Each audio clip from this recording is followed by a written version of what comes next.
Hi, my name is Shannon Donnelly, and I'm the Cannabis Process Navigator for the City and County of Denver. We have released a new social impact form as of April 2023. Today, I'm going to walk through how a renewal for a business would fill out this form and how they should be looking at the different activities. A new marijuana business would also fill out this form, as you can see here, but they are going to be filling it out as if it's going to reflect plans from their first year of licensure. So the things that they strive to do or will do within their first year of licensing, a renewal business will complete it for the last year that they've been in operation. As non-marijuana businesses are also eligible for Cannabis Cares badges, you can also use this form to certify what activities you've done for a Cannabis Cares badge. But today, I'm going to be filling it out as if I am a marijuana business that has a renewal, and I need to fill out this form for the previous year of activities that I've done. So let's get started. So as I said, yes, I would have a marijuana license in Denver, and I'm applying for a renewal. Yes, my marijuana business is located in Denver, and I could do one of two things to find my statistical neighborhood. I could use the map within the social impact form and put in my address here. I'm going to use the web building as my location. The web building is located in CBD, the Central Business District. And so now that I know that, I'll go back into the social impact form and I will pick that location and neighborhood for where I am located. And then here you would obviously put your business license type. Today, I'm going to be renewing a mock store that is a retail marijuana license. So filling all these questions out correctly and going to the next. So you will also need to fill out all of this information and provide your business entity details. So I am coming up with a location and I'm putting it in here. It should have the entity type behind it. Do I have a trade name or DBA that you registered with the Secretary of State? That's where you would answer that here. My mock business does not have this. You would want to make sure that you have your transitioned BFN to put into this file. It should start with a 2021, 2022, or 2023 BFN, and then have 6 to 7 numbers after it. So I will do 1, 2, 3, 4, 5, 6, 7. You can find your business file number on your Denver license. Now you would put your physical business address here. If you have any units associated to it, it's very important to put those there.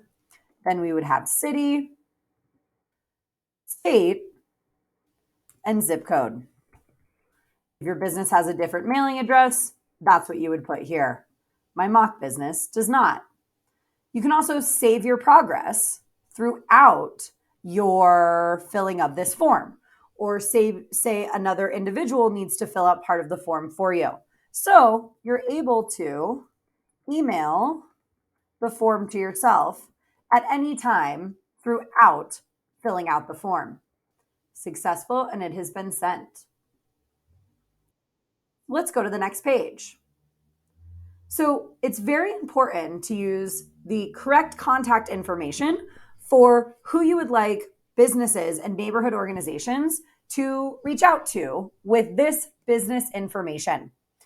As a step of creating this form, there will now be a public dashboard that shows all of the information from the social impact plan. And so here is the contact information that will be shown publicly as part of the dashboard for showing your specific business's social impact plan. So I'm going to put my name here. I'm going to put my email here. And I'm going to put a phone number here.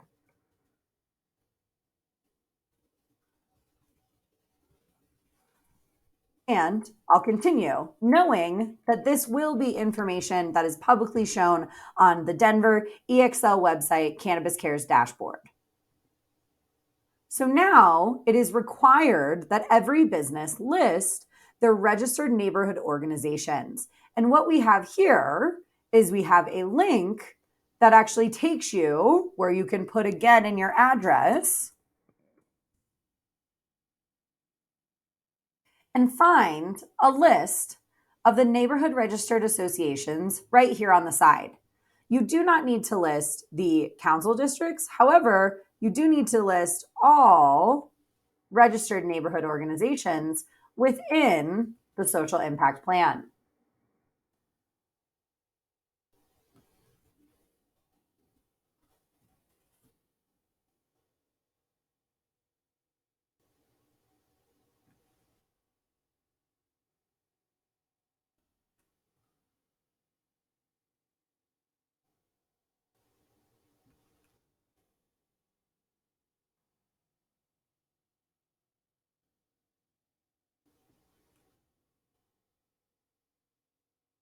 Great. And here you will describe how your business will engage with each registered neighborhood organization. This may be different for every type of business. I am going to put NA here as this is a mock business, but you should come up with procedures on how your business will engage with each of these registered neighborhood organizations. In the past, the social impact plan also required all of this information. And so you may need to just go back to your previous social impact plan to see what you filled out here. That obviously can change. Now, here is where you would put contact information that you put on the previous slide as well. So, my name, my email address, and my phone number. And then describe how your business will address the concerns of neighbors, registered neighborhood organizations, and businesses within the neighborhood. Here, you also were required to put this on an old social impact plan. So you may already have this information, or you'll need to come up with a way that your business will be interacting with those other registered neighborhood organizations, businesses within the neighborhoods, and when any resident comes up with a concern.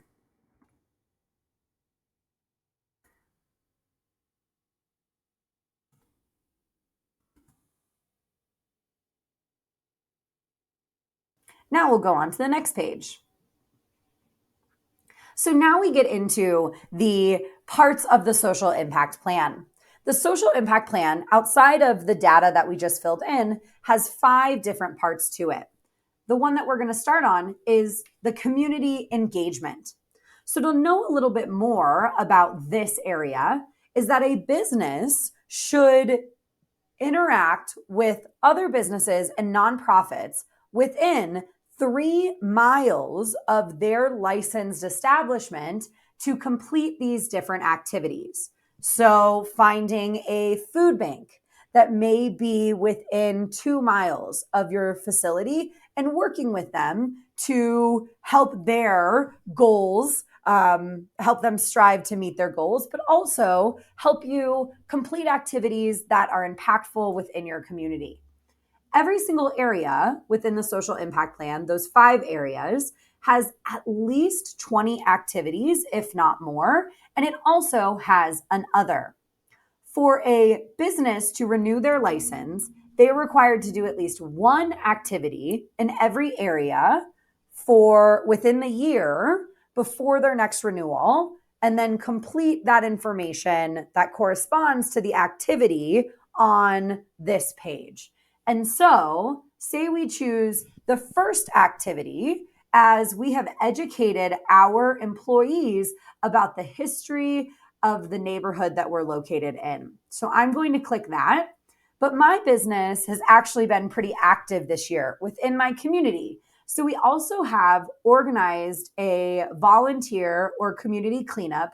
And we also built a community garden within our community. And so we did 3 different activities within community engagement.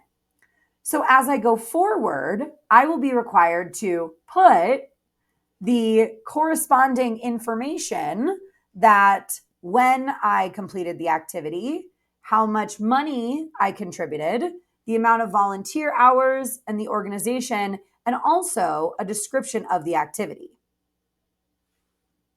So with that, we see that I can put the date that I educated the employees within the history of my neighborhood. And I did that at the beginning of the year as part of a training. And so I did that on January 10th, 2023. I did not contribute any dollars, so I don't have to fill that out. And I didn't have any volunteer hours as well. And I did it with my own organization. And so I don't need to put any of those things in, but I should put a description of the activity and what I did, which is I had an employee meeting on 1/10/23 and educated my staff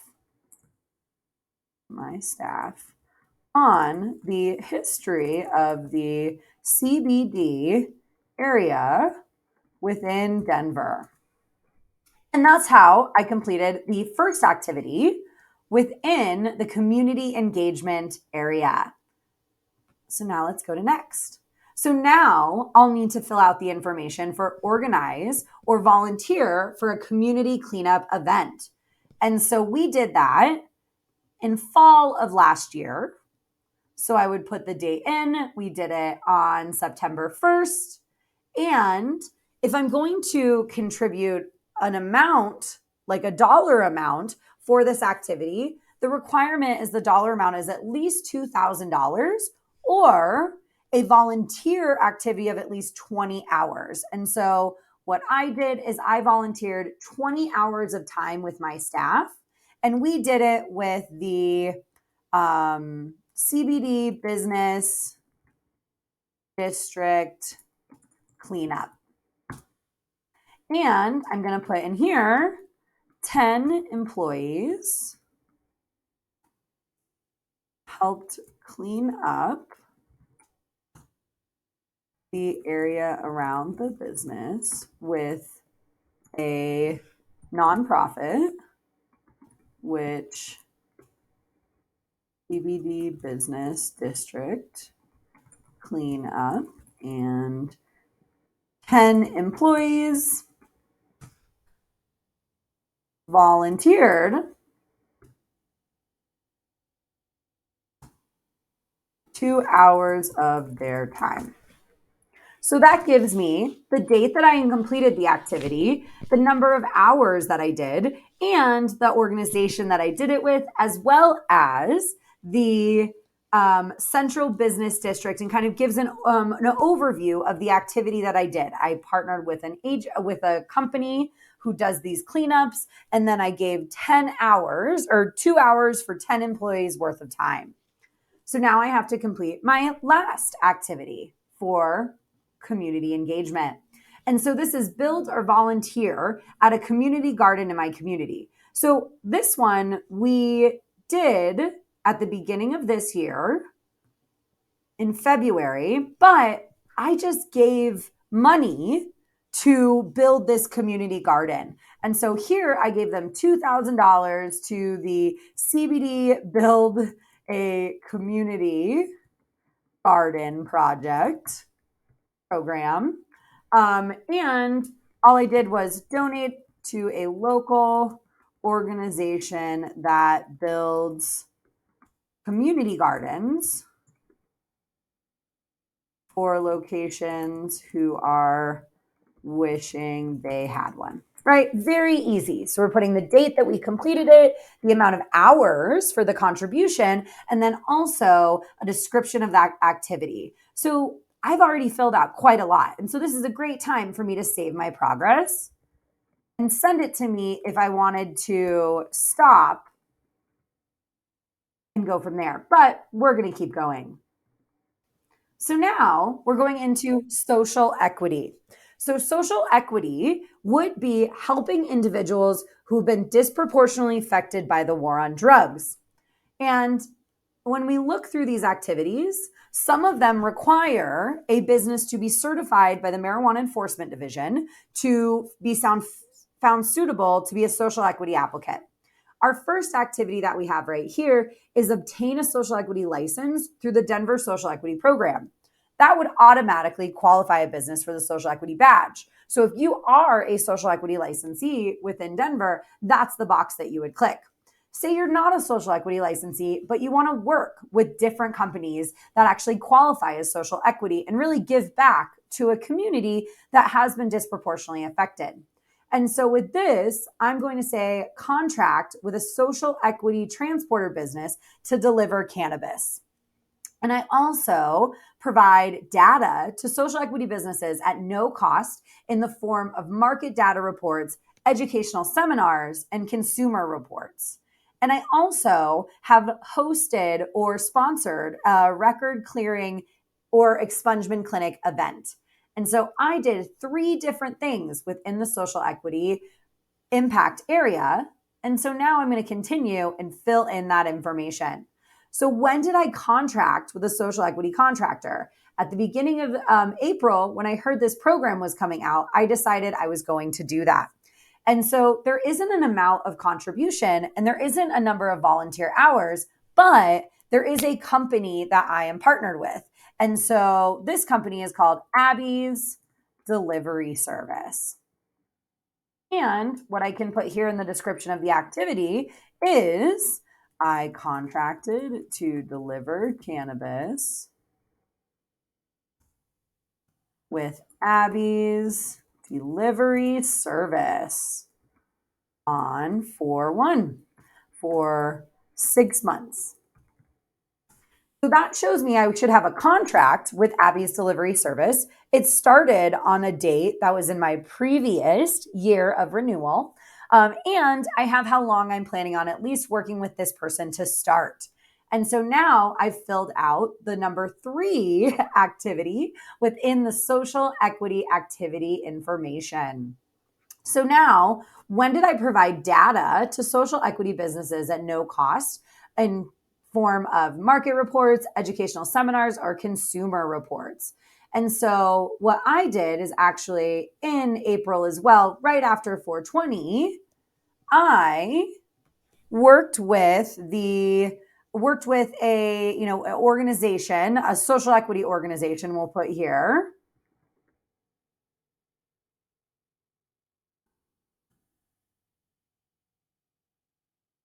And what we did is we created a market report about what sold this year on 420 to give social equity applicants, social equity licensees a view on what's selling well within my store, what's not selling well, and helping them create a more impactful business.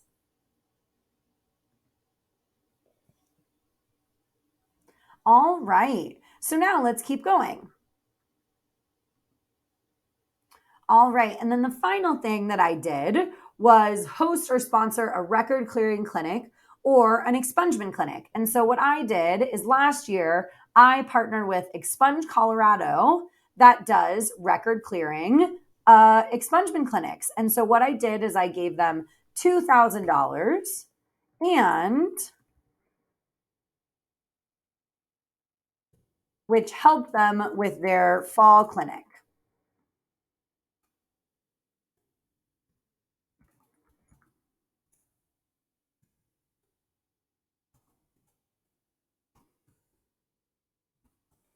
So that way, I did 3 different activities when we're looking at our social impact plan around social equity.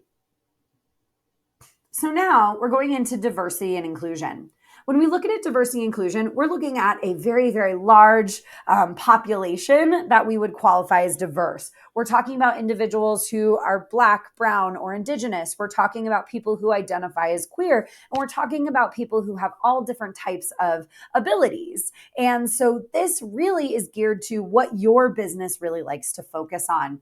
And so for diversity and inclusion, we are going to look at me actually getting this badge for diversity and inclusion, which means I have to select at least 10 activities and I have to fill out all of that information to go with those activities and make sure that I completed them in the previous renewal year.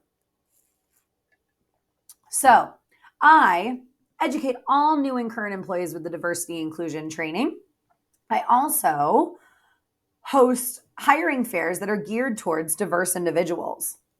I post job openings on websites and forums that cater to diverse populations. I published a gender pay analysis for my company. I provide opportunities and incentives for my staff to learn another language, including sign language. I volunteer or sponsor a charitable event benefiting one or more diverse communities. I have at least one customer-facing or human resource staff member that is fluent in a second language. I offer benefit plans that are inclusive of diverse populations, and I pay for tickets and travel for diverse employees or entrepreneurs to attend trade shows. So I'm at 1, 2, 3, 4, 5, 6, 7, 8, 9. And then I also have an employee and diversity inclusion committee within my business. So now I have to fill out all of those different things. So when do I educate my staff? Well, since the beginning of the year, every single new individual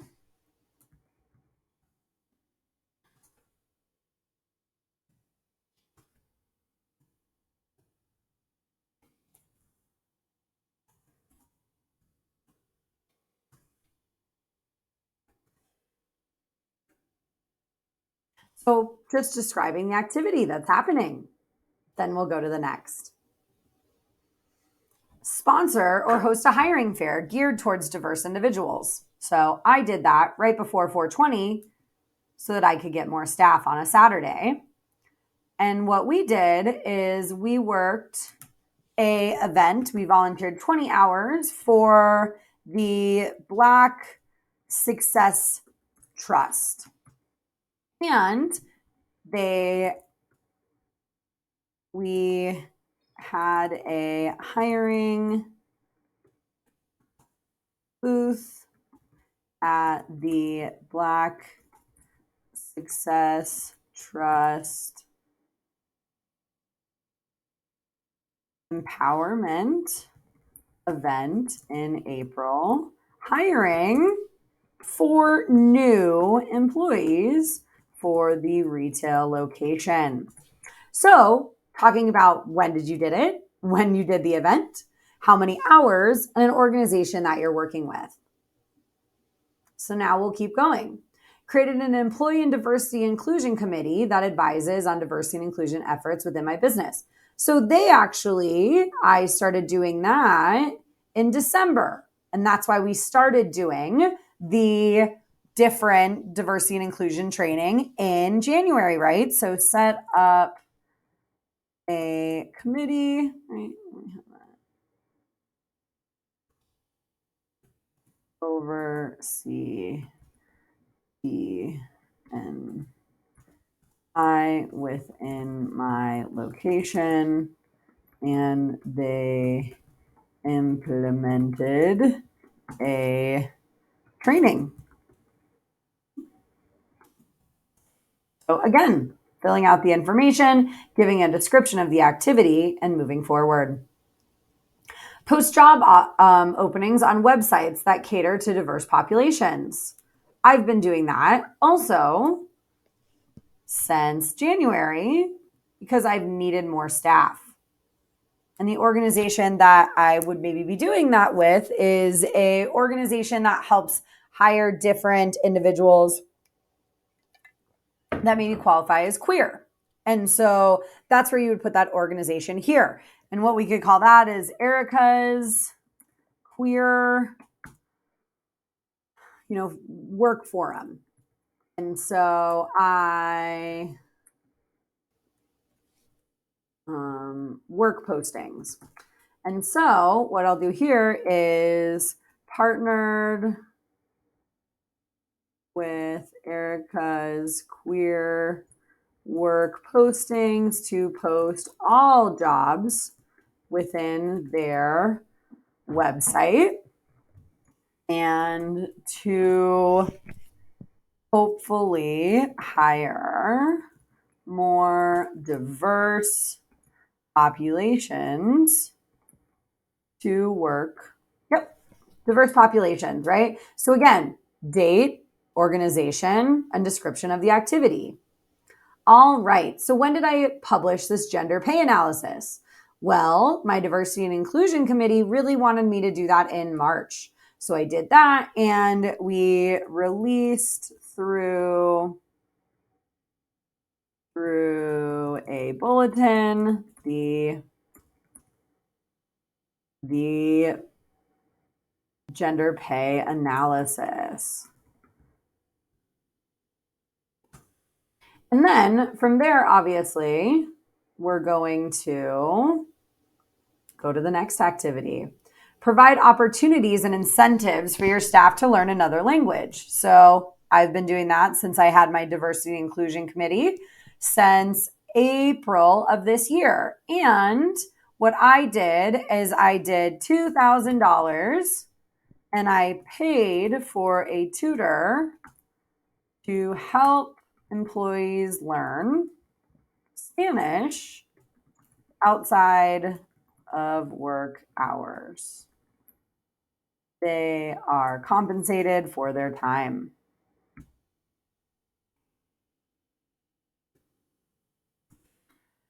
And the organization that I did that with is Jackie's Tutoring.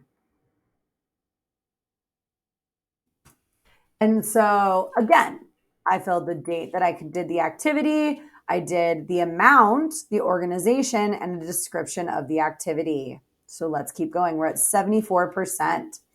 So at least one customer-facing or human resources staff member is fluent in a second language, including sign language. And so what we're going to have here is that I hired someone in March who speaks Spanish. So one employee, customer facing, speaks Spanish. And hired on 3/1/23. Awesome. So we'll continue that. Sponsor or volunteer for a charitable event benefiting at least one or more diverse populations. Well, last year I sponsored Pride. So what I did here is we helped a nonprofit that was putting together a float. And so we contributed actually $5,000 to help a nonprofit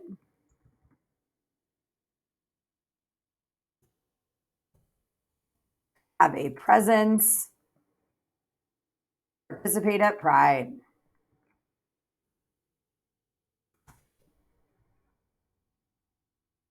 And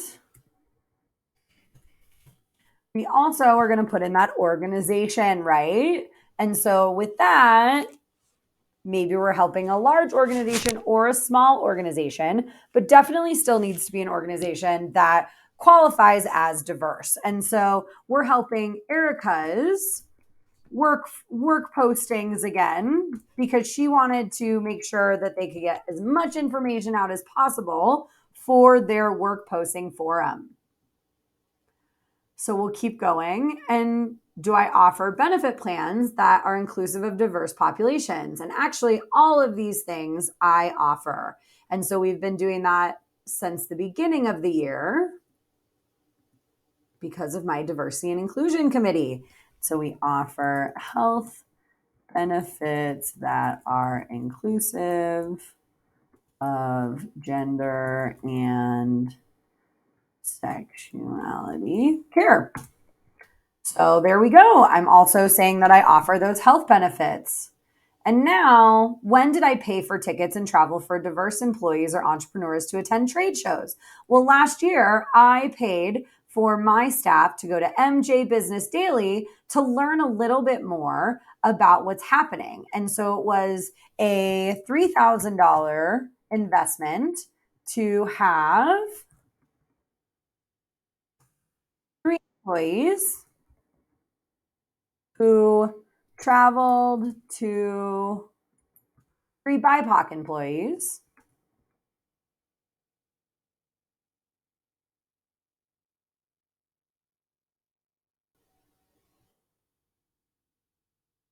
Sorry, my dyslexia came up in there. Who traveled to MJ Biz Daily to learn more about the cannabis industry and then return and educate staff. All right. Make sure everything's spelled correctly and go to the next one. So I filled out everything for my diversity inclusion badge. And so that can be super helpful now that it's going to be looked at as part of my renewal and see if I then can get the diversity and inclusion badge and show to my customers and the other businesses that I work with that I really care about that. So our next one is sustainability. And so we have 20 activities that could help your business become more sustainable. And so a few things that I've done is I've organized a green team and I got certified as a green business by Certifiably Green Denver, which is a program within Denver that helps businesses be on the right track of sustainability. And so I obviously wanted to do that. I organized a green team. At the same time, I organized my diversity and inclusion team. And what we do is the green team meets monthly to discuss our goals around sustainability. So they meet and then they give us more feedback. And they also help with our certification as a green business with Certifiably Green Denver. And so I have been working with that team since the beginning of the year, and now we are certified. And so here I would put Certifiably Green.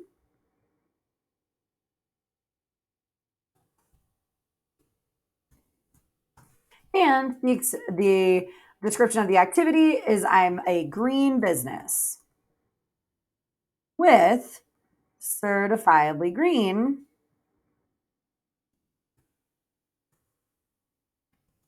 Denver. Great. Now, this is our final area where we are filling out for the social impact plan. And so within the social impact plan, we also have contracting. And this focuses on minority contracting businesses that you work with outside and inside of the cannabis space. And so do you purchase containers or packaging from a minority owned business? Do you sell products or services to a discount at a minority owned business? Contracting with minority owned business for facility maintenance services, and the list goes on. Again, there's actually over 25 within this area of how you can partner with minority owned businesses. To find minority owned businesses, you can look within the DIDO registry, and there's other registries within the state and nationwide that help you find these different minority owned businesses. A minority owned business could be a business that's owned by a Black, Brown, or Indigenous person. It could be a minority owned business owned by an individual who qualifies as queer, or it could be a minority owned business for someone who qualifies as a woman. And so there's many different business types within here. And again, you are required to do at least one of these. However, if you do 10, you could qualify for a badge. And so I actually contract with a minority owned business for security services in terms of my video monitoring.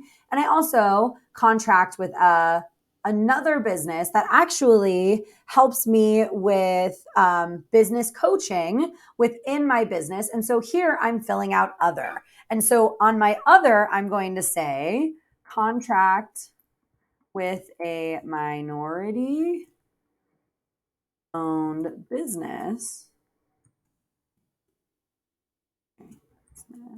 for therapy and life coaching services for employees. So I give my employees the benefit of having therapy and life coaching from a minority owned business. And so I'm going to go continue here, and I'm going to need to fill out who I am working with in terms of a minority owned business security services. So I started working with them last September, and the organization is, let me come up with a good name, is Chris's Security Services. And Chris is a Black-owned security business who helps with DVR and cameras. This tells me the date that I started working with that person, the organization that I'm working with, and the description of the activity. So now we're going to go to that other, right? And so what I said is, as of February of this year, I started working with a woman who I paid to provide services to my employees, mental health services, right? So I gave her a whopping $7,500, and the name of the business is